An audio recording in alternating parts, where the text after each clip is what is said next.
Setelah kekalahan Indonesia melawan Irak di ajang kualifikasi Piala Dunia Round 4, para pemain timnas Indonesia kembali ke klubnya masing-masing. Dengan hati yang masih bersedih mereka harus berpisah demi tujuan yang berbeda.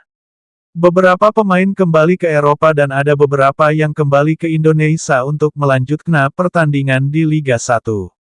Seperti yang kita ketahui para pemain timnas ini ada yang bergabung satu klub di Liga 1 yaitu Tom Haye, Mark Klok, Eliano Reinders, dan Beckham Putra. Setelah kepulangan mereka kembali memulai latihan kembali bersama pemain Persib lainnya untuk persiapan melawan PSBS Biak. Sejak kekalahan timnas di kala melawan Irak, terlihat Tom Haye menangis di tengah lapangan itu membuktikan bahwa perjuangan, kerja keras mereka itu benar nyata untuk Indonesia. Hal ini membuat sedikit cemas para bobotoh lantaran sang profesor yang dikenal sebagai sang penyemangat masih dalam keadaan bersedih. Namun ternyata hal itu salah, dalam pertandingan Persib melawan PSBS Biak, Tom Haye memperlihatkan skill dan kualitas dirinya, dia membalas kekalahan timnas Indonesia di pertandingan ini. Sejak peluit pertama dibunyikan, Tom terlihat seperti dirasuki semangat baru. Ia bergerak penuh percaya diri, seolah ingin menumpahkan segala kekecewaan setelah kegagalan timnas Indonesia melangkah ke Piala Dunia 2026. Setiap sentuhan bolanya terasa berkelas, setiap umpan yang ia lepaskan seolah memiliki mata. Pada menit ke-17, stadion hampir bergemuruh. Tom melepaskan tembakan keras dari luar kotak penalti, bola meluncur deras, tapi nasib berkata lain.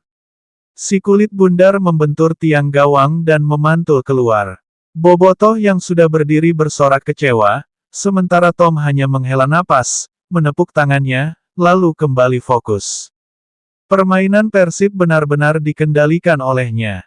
Dari tengah lapangan, Tom menjadi sutradara, mengatur irama, memindahkan bola dari sisi ke sisi dengan sabar. Ia memberi umpan terobosan indah kepada Andrew Jung, tapi sang striker asal Korea Selatan terjebak offside. Tak lama, umpan manis lain diarahkan ke Rosemberg da Silva, lagi-lagi belum berbuah gol.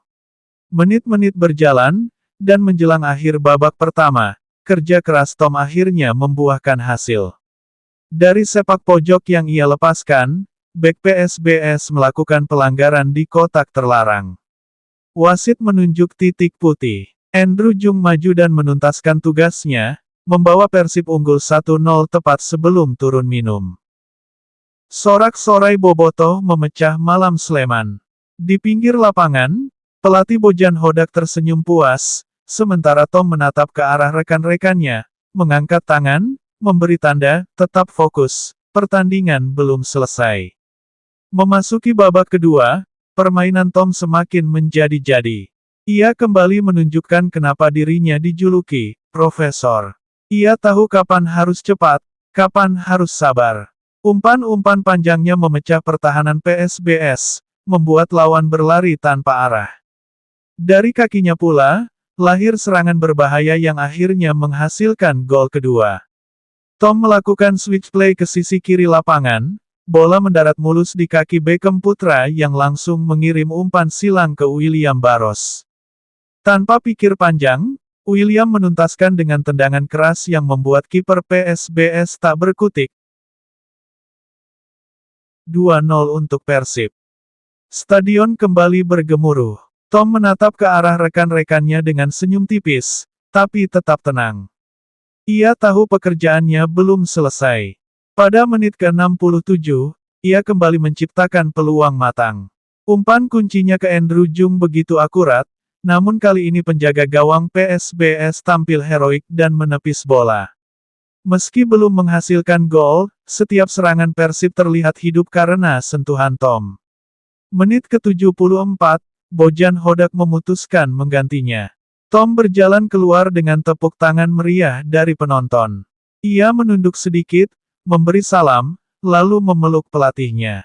4 menit setelah itu, penggantinya, Luciano Guaikokea, langsung mencetak gol spektakuler dari luar kotak penalti. Persib unggul 3-0, dan skor itu bertahan sampai akhir laga. Setelah peluit panjang dibunyikan, para pemain saling berpelukan. Wajah-wajah lega dan bahagia terpancar di antara mereka. Persib akhirnya meraih kemenangan penting yang membawa mereka ke posisi keempat ke klasemen dengan 13 poin. Tom Haye, meski tak mencetak gol, tetap menjadi bintang di lapangan. Umpan-umpan akuratnya, ketenangannya dalam tekanan, dan visinya mengendalikan permainan membuatnya terpilih sebagai man of the match. Tapi dengan kerendahan hati, ia menolak merasa dirinya paling hebat. Bahkan netizen berkata seharusnya Tom Haye dibanet dari Liga Indonesia. Hal itu dituliskan lantaran dia kagum atas kehebatan El Profesor di rumpur hijau. Baginya Tom Haye terlalu bagus untuk Liga Indonesia. Saya rasa semua pemain bermain sangat baik, ujar Tom sambil tersenyum setelah pertandingan. Mungkin kami seharusnya bisa mencetak lebih banyak gol, tapi cara kami bermain sudah sangat bagus. Beberapa hari terakhir sangat berat, katanya pelan. Tapi di laga ini, saya bisa menikmati sepak bola lagi. Saya merasa lebih kuat sekarang. Tom menatap ke depan dengan penuh antusias.